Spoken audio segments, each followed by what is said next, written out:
I'm going to show you guys how much my 2015 BMW 320 makes on Turo. I've been documenting all of my Turo progress so far, everything it's cost me every single month, and all of the profits that I made from my rentals. If you guys want to check out my other episodes in this series, just click out the links down below. For this month, we're going to be doing a July recap of all of my Turo rentals, profits, and costs for the car for the month of July. Did hit a little bit of a hiccup this month and I had to replace a tire. So that's what I'm doing is I'm taking the plunge for you guys if you guys are interested in renting it on Turo, and I'm documenting every single thing that costs, that any unexpected costs that pop up, whether it's worth it in the profit margin, and then you guys can take that information, decide whether or not you guys want to try Turo in your marketplace. I am in Toronto, Canada, so that's a little bit subjective, and I am using a BMW. So if those two things are interesting you, let's get into the July recap. Okay, so let's just hop into my review of July. So I put everything in a nice organized section for you guys to read. So my monthly expenses were usually $600. I did have my front right tire hit a pothole. It was a run flat tire, completely just broke the belt for about a nice inch. So I had to replace that for safety sake with Turo. That's one thing, you gotta maintain your car. So it was a fragile tire and it needed to be replaced. It's an extra $350 this month in expenses, but that's what you got to prepare for when you're becoming a Turo host. I had the same amount of trips as June. I had 7 trips, totaling almost the same amount, $784.70. Total expenses were $960.80, and that basically means that I lost $176 because of that tire. And a year to date from when I bought this car, we're looking at total expenses of $6,500 with a total profit of $2,600, making my total out of pocket $3,882 so far to own the car, which, you know, it's been going pretty well, and that's much better than just owning a car by itself.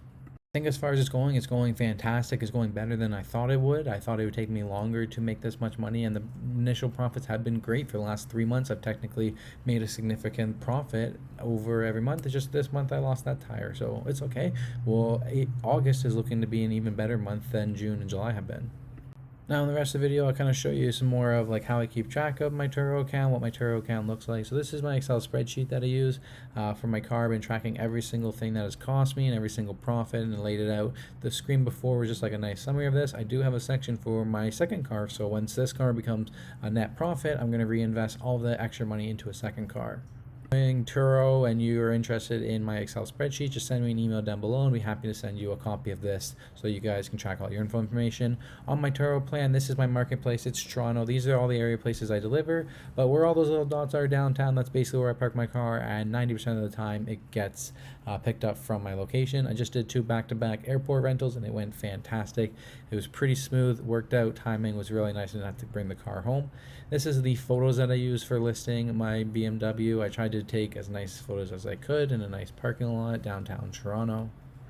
These are the extras that I offer. I've offered these since the very first time I started my trip, and not a single person has ever paid for any of these extras, so I have yet to have to invest in a child safety seat.